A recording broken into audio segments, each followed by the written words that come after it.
قوموں کے جو اجتماعی جرم ہوتے ہیں ان کی سزا قومیں دنیا پہ پاتی ہیں۔ یہ بات میں آپ کو بتاؤں، جو قومیں اجتماعی زیادتی کرتی ہیں، اجتماعی ظلم کرتی ہیں، جو قومیں اجتماعی سستی کا ارتکاب کرتی ہیں، جو قومیں اجتماعی غلطی پہ ہوتی ہیں، تو ان کی اجتماعی غلطیوں کی سزا انہیں دنیا پر ہی ملتی ہے کہ ذلت میں، نقبت میں، رسوائی میں ان کو مبتلا کر دیا جاتا ہے۔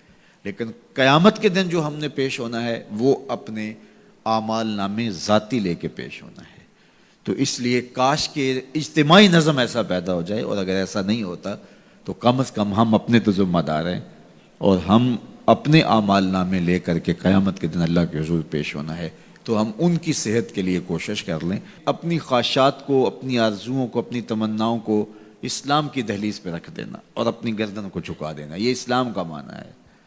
ہم جو رسوم و رواج ہیں وہ بھی اپنے علاقائی رکھیں، اور کلچر بھی ہمارا اپنی خواہش کا ہو، کاروبار بھی ہم اپنے طریقے سے کریں، جھوٹ بولنا چاہیں تو بول لیں، اور ہم مکر و فریب اور دجل و تلبیسات کا بازار بھی گرم رکھنا چاہیں کر لیں۔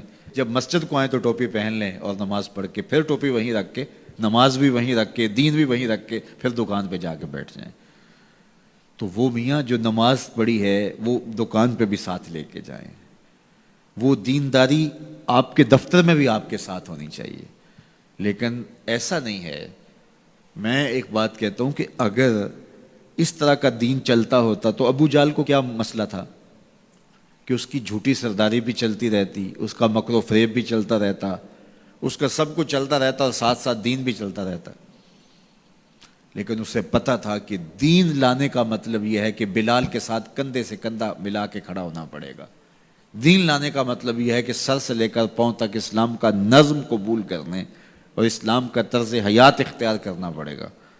تو اسلام لانے کا مطلب یہ ہے کہ جب ہم مسلمان ہوئے تو پھر حضور کا دیا ہوا سارا نظام ہم اپنی روحوں میں اتار لیں گے۔ تو مجھے اور آپ کو اپنی خواہشات، اپنا طرز زندگی، اپنا انداز معاشرت حضور کے لائے ہوئے نظم کے مطابق اختیار کرنا پڑے گا۔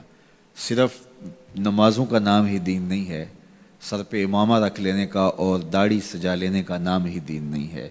ہماری رسوم و رواج بھی بدلنی چاہیے، ہماری سوچ اور فکر بھی بدلنی چاہیے، ہمارا طرز زندگی بھی بدلنا چاہیے، ہماری سوچوں کے زاویے بھی اسلام کے دیے ہوئے اصولوں کے مطابق طے ہوں، تو پھر اسلام کے حقیقی ثمرات ہمیں ملیں گے۔ ہمارا کاروبار، ہمارا نظم، ہمارا انداز زندگی اسلام کے بتائے ہوئے طریقوں اور اصولوں کے مطابق ہو تو پھر ایک خوبصورت زندگی جینے کا تصور پیدا ہوتا ہے۔